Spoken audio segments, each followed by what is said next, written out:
या सगळ्या गोष्टी करतात आणि ते कोणत्या नैतिकतेने बाहेर येऊन लोकांना सांगतायत की या मोर्चासाठी आम्ही येऊ, हा मराठीचा मोर्चा आहे.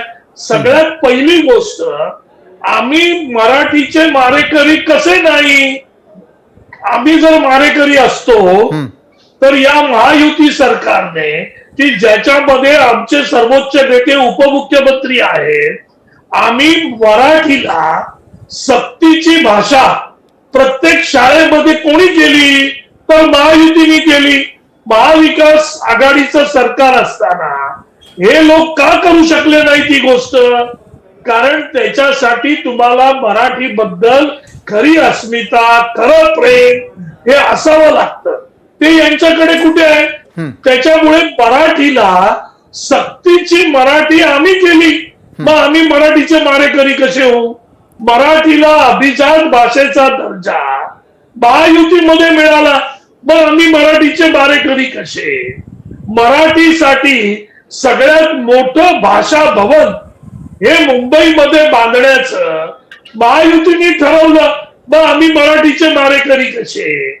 उद्धव ठाकरे मुख्यमंत्री असताना मराठी भाषेची सगळी कार्यालय नवी मुंबईला हलवायची आणि ती तिकडे घेऊन जायची हे ठरवलेलं. आम्ही ज्यावेळी सत्तेत आलो त्यावेळी केसरकरांनी ती सगळी कार्यालय मुंबईत आणून मोठ्या भव्य दिव्य भाषा भवनाची निर्मिती करायचं आम्ही ठरवलं, मग आम्ही मराठीचे मारेकरी कसे? त्याच्यामुळे मराठीचे मारेकरी कोण आहेत हे मी स्पष्ट केलं. आता दुसरा मुद्दा, हे जे सगळं दोन ठाकरे बंधू आले आणि मग ते बोलायला लागले की मराठीचं नुकसान होतंय, मराठी आपल्याला पाहिजे, हिंदी नको. अरे पण त्यावेळी ज्यावेळी मराठी आहे त्याच्याबरोबर इंग्रजी भाषा पण आहे, मग इंग्रजी बद्दल आपण काही बोलला नाही. राहिला प्रश्न हिंदीच्या सक्तीच्या विरोधात, त्रिभाषा सूत्राच्या विरोधात हा मोर्चा होता. त्रिभाषा सूत्राच्या विरोधात हे एकत्र आले. या त्रिभाषा सूत्राच्या विरोधात एकत्र येत असताना विशालजी, मराठीचा प्रश्नच येत नाही. मराठीचा मुद्दा जिथे होत नाही, कारण मराठी सक्तीची आम्ही केलेली आहे. महाविकास आघाडी आणि उद्धव ठाकरेंनी केलेली नाही, आम्ही केले मराठी सक्तीची. कारण आम्हाला मराठी बद्दल प्रेम आहे, मराठीची अस्मिता आम्ही जाणवतो. तिसरा मुद्दा, तुम्ही जे सगळेजण म्हणताय मराठी ही कोणाची जागीर नाही, परत एकदा सांगतो, मराठी कोणाची जागीर नाही. भाजपमध्ये मराठी लोक आहेत.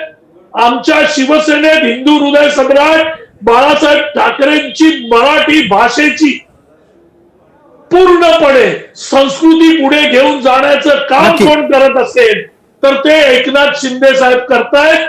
आणि ते करत असताना हा पूर्ण महाराष्ट्रातील मराठी माणूस आज आमच्या बरोबर आहे.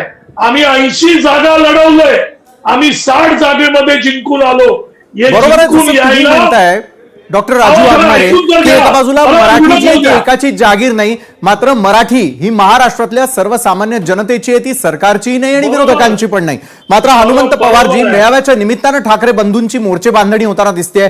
एकाच व्यासपीठावरती ते येतील, मात्र ब्रेकवर जाण्याआधी ज्या प्रकारे चर्चा झाली की एक फेक नॅरेटिव्ह सेट करण्याचा प्रयत्न केला जातोय, तशाच प्रकारे काँग्रेसची नेमकी भूमिका आता काय असणार आहे? कारण येत्या काळामध्ये जर दोन ठाकरे बंधू एकत्र आले, तशा प्रकारची एकंदरीत आघाडी किंवा युती जरी पाहायला मिळाली तर मात्र काँग्रेसची भूमिका काय? तुम्ही तर एका बाजूला स्वबळाची चाचपणी देखील करत असल्याचं कळतंय, मग मराठीच्या